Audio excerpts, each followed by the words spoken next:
వాక్యం తెలియజేయబడుతుంది, ఎస్తేరు అందమైన స్త్రీ.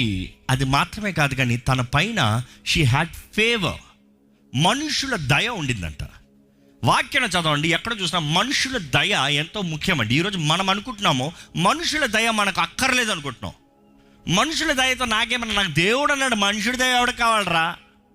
అందుకంటే మనుషులతో ఎలా మాట్లాడతానంటే ఈగో, ఏందంట ఏంది ఇస్తే లేకపోతే దేవుడు ఉన్నాడు నాకు. No no no no no. If you are not humble enough to humble before a man, God will not be able to lift you up before that man. మనం తగ్గించుకుంటేనే కానీ దేవుడు మనల్ని హెచ్చించాడండి. ఈరోజు దేవుని బిడ్డలు అన్నదప్పుడు లోకంతో గర్వంతో మాట్లాడేవారిమి కాదు, కానీ లోకం ముందు తగ్గించుకునే వారిమి. తగ్గించుకోవడానికి సిద్ధమా? ఎంత కష్టమైన మాట అండి. ఏంటి తగ్గించుకో, నేను రాజకుమారుణ్ణి. గర్వంగా మాట్లాడు తప్పు కాదు, కానీ తగ్గించుకో. నువ్వు రాజకుమారుడు అయినంత మాత్రాన పక్కన ఉన్నాడు పనికిమాలినోడు కాదు. ఎందుకంటే నీకు వెల చెల్లించి నిన్ను రాజకుమారుడిగా చేసిన దేవుడికి ఆ పక్కన ఉన్నవాడు కూడా అదే వెలను చెల్లించి రాజకుమారుడిగా కుమార్తెగా చేయాలని ఆశపడే దేవుడు.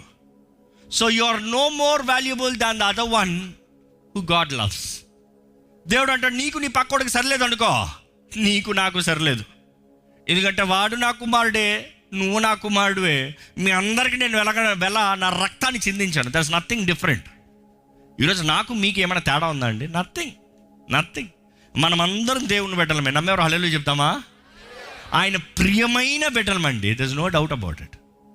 మనం చూస్తాము, తగ్గింపు ఉన్న ప్రతి ఒక్కరికి దేవుని దయను పొందుకుంటారు, మనుషుల దయ. యేసు ప్రభు కూడా దేవుని దయలో మనుషుల దయలో ఎదిగాడంట. దేవుని దయలో మనుషుల దయలో. That is very challenging. దేవుని ముందు మంచిగా కనబడచ్చేమో కానీ మనుషుల ముందు మెప్పించుకోగలమా? తగ్గించుకోగలమా? ప్రశ్నించుకోవాలి. ఎందుకంటే ఎప్పుడైతే యాకోబు దేవునితో పెనుగులాడాడో, 2 విషయాలు మీకు గుర్తుంటే ధ్యానించినప్పుడు చెప్పాను. ఏంటి ఆ 2 విషయాలు సంపాదించుకున్నాడు? ద పవర్ ఆఫ్ గాడ్, దేవుని శక్తిని, మనుషుల దయని. The favour of men. The power of God, favour of men. మనుషులు మనకి ఫేవర్ చూపిస్తున్నారంటే అది మనము జీవించేదాన్ని బట్టి, అంటే మనంతటా మనము వాళ్ళని మెప్పులు మాటలు సంపాదించుకున్నది కాదు, కానీ దేవుడు వారిని మన పైన దయ చూపించేలాగా, దేవుడు వారి పైన అధికారంలో ఉన్నాడు అనేది కనబరుస్తామండి. దేవుడు వారిని కంట్రోల్లో పెట్టుకున్నాడు కాబట్టి they are showing favour. It is not మనం చేసిన దాన్ని బట్టి కాదు. కాబట్టి యాకోబు జీవితంలో చూస్తే దేవుడు అక్కడ క్లియర్ రాయబడింది, the power of God, favour of men. దేవుని శక్తిని పొందుకున్నాడు, మనుషుడి దయని పొందుకున్నాడు. అందుకని చంపుతానికి వస్తాడు అనుకున్న అన్నయ్య భుజం మీద పడి ముద్దు పెట్టి ప్రేమిస్తూ పంపించాడు. ఈరోజు మనం అర్థం చేసుకోవాలి, the favour is very important. దేవుడు మన పక్షాన ఉన్నాడు అనే దానికి ఇంకొక సాదృశ్యం చూడాలంటే ద ఫేవర్ ఆఫ్ మెన్. అంటే ఎత్తింది వారి ఫేవర్ చూపించకపోవచ్చేమో కానీ జరిగిన పరిస్థితులను బట్టి, దేవుడు మన పక్షాన ఉన్నాడని వారు తెలుసుకుంటుందని బట్టి they will definitely show favour. దేవుని వాక్యంలో చూస్తే దానియేలు దేవుని శక్తిని కలిగి ఉన్నాడు, వరములు, దేవుని వరములతో నింపబడ్డాడు. అక్కడ ఉన్న వారికి అందరికన్నా ద మోస్ట్ ఇంటెలెక్ట్ కనబడ్డాడు. అదే సమయంలో రాజు ఫేవర్ని సంపాదించుకున్నాడు. షద్రేక్ మేషక్ అబ్దెగోలు రాజు విగ్రహాన్ని మొక్కకపోతే కాల్చేమన్నాడు. కానీ ఎప్పుడైతే దేవుడు వారి పక్షాన ఉన్నాడని తెలుసుకున్నారో ఏం పొందుకున్నారు తెలుసా? రాజు ఫేవర్ని పొందుకున్నాడు. ద హైయెస్ట్ అయిపోయారు వారి కమాండ్లో, ద హైయెస్ట్ పొజిషన్లోకి వచ్చారు. ఈరోజు మనం అర్థం చేసుకోవాలండి, మనుషుల దయను మనం పొందుకోవాలంటే దేవుడు మన పక్షాన ఉన్నాడని మనుషులు అర్థం చేసుకోవాలండి. ఈరోజు ఒక ప్రశ్న, simplify and come straight to you. దేవుడు మీ పక్షాన ఉన్నాడా? ఎంతమంది చెప్పగలుగుతారు దేవుడు నా పక్షాన ఉన్నాడు? చేతులు ఎత్తకండి. Just examine yourself. మిమ్మల్ని మీరు పరీక్షించుకోవాలంతే. ఎంతమంది చెప్పగలుగుతారు దేవుడు మీ పక్షాన ఉన్నాడు? ధైర్యంగా చెప్పగలుగుతారా? That is what matters. That faith matters. దేవుడికి మీకు అడ్డు అయినది, ఆటంకమైనది ఏదైనా ఉందా? దేవుడికి ఇష్టం లేని జీవితం ఏదైనా జీవిస్తున్నారా? దేవుడు చేయవద్దన్నది ఏదైనా చేస్తున్నారా? దేవుడు కోరనది ఏదైనా జరుగుతుందా? దేవుడికి నచ్చంది మీ జీవితంలో ఏదైనా ఉందా? దేవుడు అంటాడు, నా శక్తి నీ తోడున్నంత వరకు మనుషుల దయ నువ్వు పొందుకుంటావు. మనుషుల దయ నువ్వు పొందుకుంటావు. దేవుడు ఆశీర్వదిస్తే హెచ్చింపండి, నో డౌట్. కానీ ఆశీర్వాదం మనకు రావాలంటే, మన బాస్ మనల్ని వచ్చి నీకు ప్రమోషన్ ఇస్తాను అని చెప్పాలంటే it is favour. It is their favour which is God giving us favour through them. ఈరోజు నా మనుషులే వద్దు, దేవుడే నాకు ప్రమోషన్ ఇచ్చేయాలి. So that doesn't work. దానికి తగ్గింపే మూల కారణం అనేది మర్చిపోకూడదండి. కానీ ఈ వాక్యంలో చూస్తే మొర్దెకాయి ఎక్కడ తగ్గించుకోవాలో అక్కడ తగ్గించుకున్నారు. ఈరోజు తగ్గింపు అన్న మాటకి మనుషులకి విలువ తెలియట్లే. తగ్గించుకో అంటే వారు అది చేయమన్నారండి, దేవునికి విరోధమైందే, కానీ చేసేసాను ఎందుకంటే తగ్గించుకోవాలి కదా.